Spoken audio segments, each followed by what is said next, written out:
ஒடுக்கப்பட்டோரின் உரிமைக்காக ஓய்வின்றி உழைப்பவரே அவர்களே உமையாம் சிறப்புரையாற்ற அன்புடன் அழைக்கின்றோம்.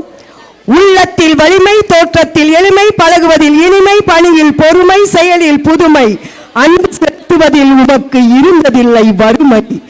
இளகிய இதயம் கொண்டவரே மதுரை அகஸ் மாநில தலைவி அவர்களே சிறப்புரையாற்ற வாருங்கள், வணங்குகிறோம், வாழ்த்துங்கள், வளர்கிறோம்.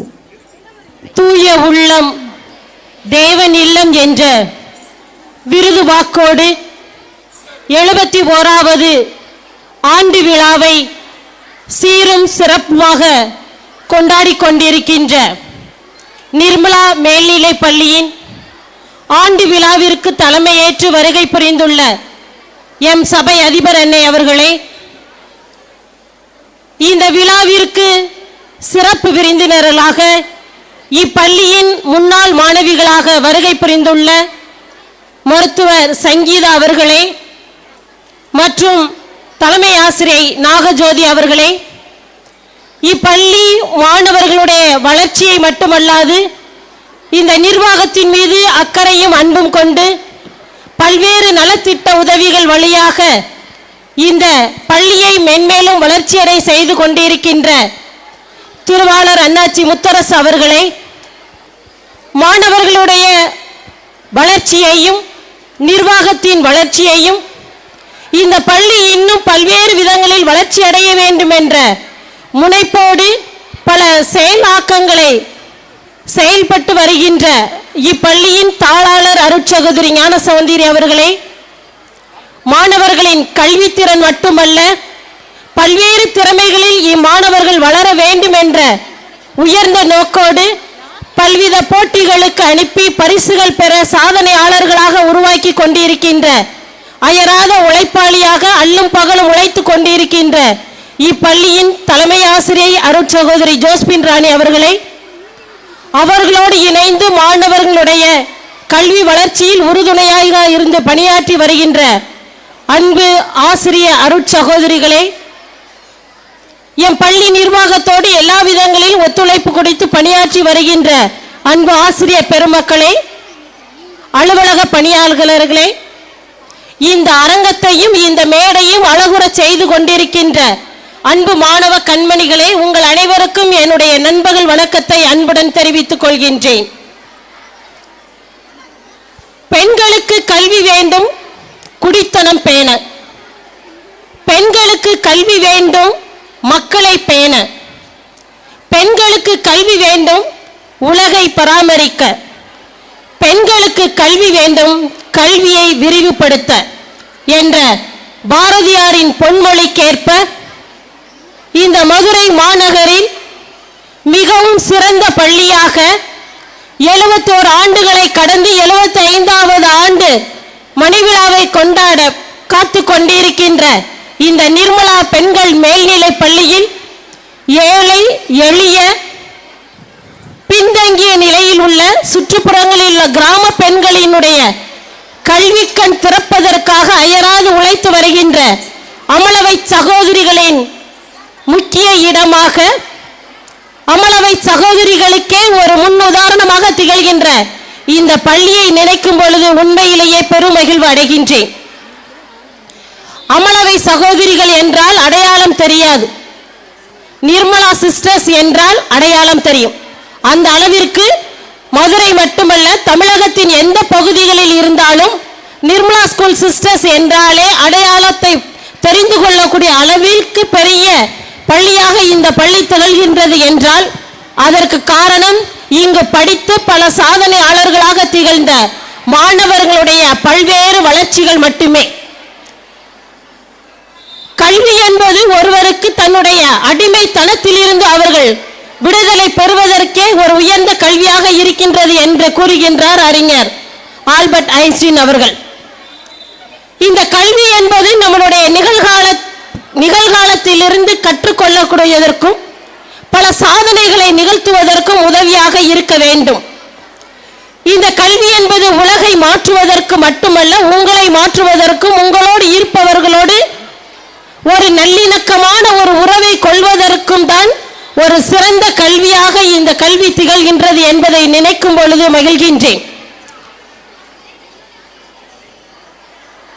இந்த கல்வி கூடத்தில் வருகின்ற ஒவ்வொரு மாணவர்களும் தேர்வில் வெற்றி பெற்று மதிப்பெண்களை மட்டும் பெற்று செல்லக்கூடியவர்களாக அல்லாமல் சமூக அக்கறை உள்ள, மாந்த நேயம் உள்ள, மனித உணர்வோடு மனித மாண்புள்ளவர்களாக ஒவ்வொருவர்களை உருவாக்குவதுதான் இந்த கல்வியின், இந்த பள்ளியின் சிறந்த நோக்கம்.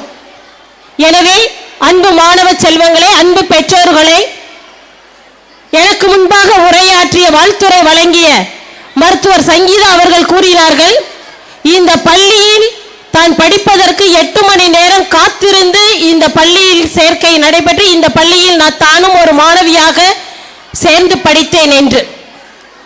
அப்படிப்பட்ட அளவிற்கு இந்த பள்ளியானது பல்வேறு நல்ல உள்ளங்களை, பல நல்ல சாதனையாளர்களை உருவாக்கி பெருமிதத்தோடு தலை நிமிர்ந்து நிற்கின்றது.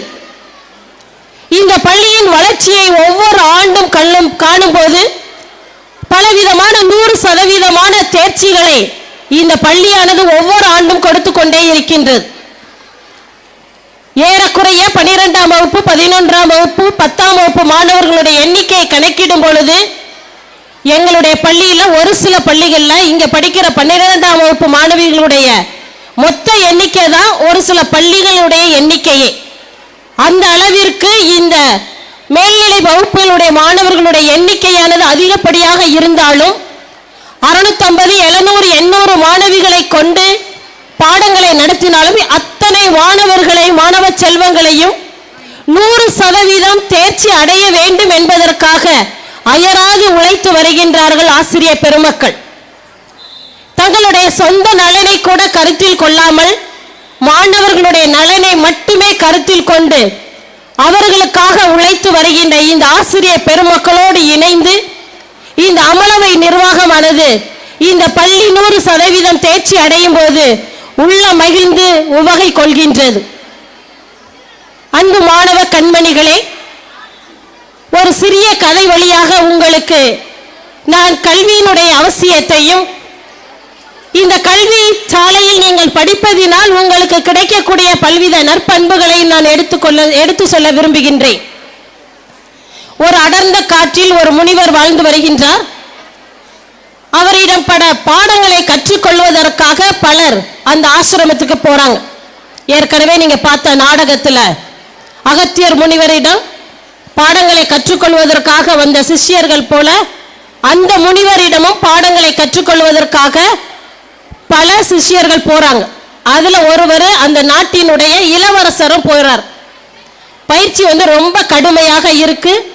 பயிற்சி காலங்கள் ஒவ்வொன்றிலுமே மாணவர்கள் தங்களுடைய எல்லா பணிகளையுமே அவர்கள் செய்யக்கூடிய அளவிற்கு பயிற்சிகள் கொடுக்கப்படுகின்றது. பயிற்சி காலங்கள் ஒரு குறிப்பிட்ட காலத்தில் நிறைவு பெறுகின்றது. பயிற்சி முடித்து எல்லா மாணவர்களுமே தங்களுடைய வீட்டிற்கு செல்கிறார்கள், இளவரசரை தவிர. இளவரசர் வரவில்லை என்று நாட்டினுடைய அரசர் மிக கவலையோட எல்லாரும் பயிற்சி முடிச்சு வந்துட்டாங்க, நம்ம பையன் மட்டும் இளவரசர் மட்டும் வரலையே அப்படின்னு சொல்லிட்டு மன வருத்தத்தோட இந்த பயிற்சி நாட்களை இளவரசர் ஒழுங்கா பயன்படுத்தல போல, அதனாலதான் அவருக்கு மீண்டுமாக பயிற்சி கொடுக்கப்படுகிறது அப்படின்னு ஒரு மன வருத்தத்தோட முனிவரை தேடி இளவரசர் வர்றார். அரசர் வந்த உடனே இளவரசர் மிக தொலைவில் நிறைய விறகு கட்டைகளை பொறுக்கி வர்றார். இளவரசர் விறகு கட்டைகளை பொறுக்கி வந்ததை பார்த்த உடனே அரசருக்கு ரொம்ப மனசு கஷ்டமா போகுது. ஏன்னா இந்த நாட்டை ஆளக்கூடிய ஒரு பெரிய இளவரசர் விறகுகளை பொறுக்கி கொண்டு கையில் குடத்துல தண்ணி ஏத்திட்டு வர்றாரே, இப்படிப்பட்ட வேலைகள் செய்வதற்காகவா என்னுடைய மகனை கொண்டாந்து இந்த ஆசிரமத்துல விட்டேன் அப்படின்னு சொல்லிட்டு அரசர் ரொம்ப கோபத்தோட முனிவர்கிட்ட எல்லாரும் பயிற்சி முடிச்சு போயிட்டாங்க, ஏன் என் பையனை மட்டும் இப்படிப்பட்ட வேலைகள் எல்லாம் செய்ய நீங்க அனுமதிச்சிருக்கிறீங்க அப்படின்னு கேட்கிறார். அப்ப உடனே முனிவர் சொல்றாரு, இன்னும் உங்க மகனுக்கு இளவரசருக்கு இன்னும் ஒரு சில பயிற்சிகள் கொடுக்க வேண்டியதாக இருக்கிறது, அதனாலதான் உங்களுடைய இளவரசரை நான் இங்க தங்க வைத்திருக்கிறேன் அப்படின்னு சொல்லிட்டு இளவரசரை கூப்பிட்டு அரசர் தங்கி இருக்கக்கூடிய அந்த விருந்தினர் மாளிகையை போய் நீங்க சுத்தம் செஞ்சுட்டு வாங்க அப்படின்னு சொல்லி அனுப்பி விடுறார். இளவரசர் போய் தன்னுடைய தந்தை அரசர் தங்கி இருக்கக்கூடிய அந்த மாளிகையை கூட்டி பெருக்கி சுத்தம் பண்ணி அவருக்கு தேவையான எல்லா உதவிகளையும் செய்கிறாரு. அப்பொழுது அரசர் இளவரசரை பார்த்து ரொம்ப வருத்தத்தோட, நம்மளுடைய அரண்மனையில் இத்தகைய வேலைகள் எல்லாம் செய்வதற்கு பல எண்ணற்ற ஊழியர்கள் இருக்கின்றார்கள். நீ இங்க எனக்காக நீ பணிவிடை செய்ய நினைக்கும் பொழுது எனக்கு மிகவும் வருத்தமாக இருக்கிறது அப்படின்னு சொல்லிட்டு தன்னுடைய மகனை பார்த்து அரசர் கேட்கிறார். அதற்கு அந்த இளவரசர் சொல்றாரு, இங்க உள்ள சட்ட திட்டங்கள் அனைத்தையும் கற்றுக்கொள்ள வேண்டும் என்பதே எங்களுடைய முதன்மையான நோக்கம். நான் இங்கு ஒரு இளவரசராக அல்ல, இங்கு ஒரு சிஷ்யராக மட்டுமே நான் என்னுடைய பணிகளை ஆற்றி வருகின்றேன் தந்தையே அப்படின்னு சொல்லிட்டு சொல்றார். உடனே முனிவர் அரசர்கிட்ட சொல்றாரு, உங்களுடைய மகனுக்கு எல்லா பயிற்சிகளும் முடிஞ்சிருச்சு, நீங்க கூட்டிட்டு போகலாம் அப்படின்னு சொல்லிட்டு.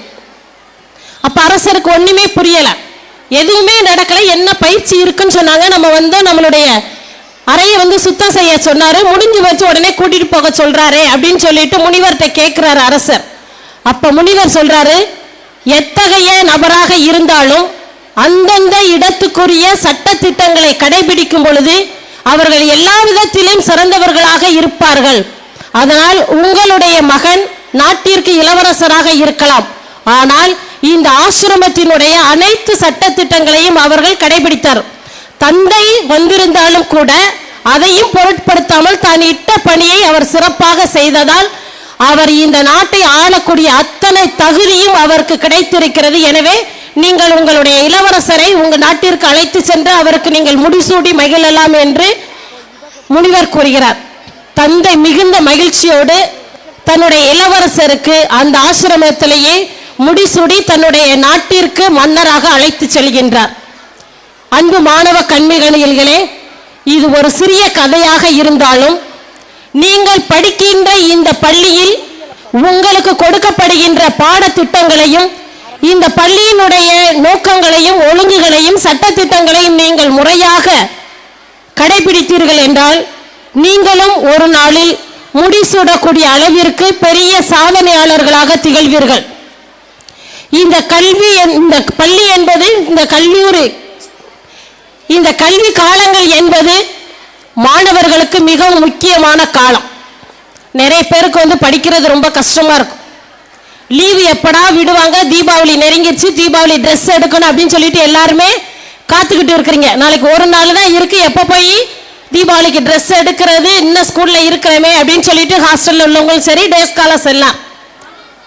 ஆனா இதை கடந்து நீங்கள் உங்களுடைய பள்ளி பருவ காலங்கள் முடிந்த பின்னாடி நினைத்து பார்த்தீர்கள் என்றால் இந்த காலங்களில் உங்களுக்கு கிடைக்கக்கூடிய அத்தனை வாய்ப்புகளையும் நீங்கள் முறையாக பயன்படுத்தினால் நிச்சயமாக நீங்களும் இந்த மேடையில் பேசிய ஒரு மருத்துவராகவும் ஒரு தலைமை ஆசிரியராகவும் ஒரு சிறந்த அறிஞர்களாகவும் சிறந்த பொறியாளர்களாகவும் உங்களால் வர முடியும். எனவே அன்பு மாணவ கண்மணிகளே, இந்த பள்ளி காலங்களை முறையாக பயன்படுத்தி நீங்களும் சாதிக்க முடியும் என்ற மன துணிவோடு துணிச்சலோடு உங்களுடைய செயல்பாடுகளையும் கொடுக்கக்கூடிய சட்டத்திட்டங்களையும் ஒழுங்குகளை மதித்து நல்லவர்களாக இந்த சமூகத்திற்கு சிறந்த சாதனையாளர்களாக உருவாக்கி கொள்ள உங்களை வாழ்த்தி விடைபெறுகிறேன். நன்றி, வணக்கம்.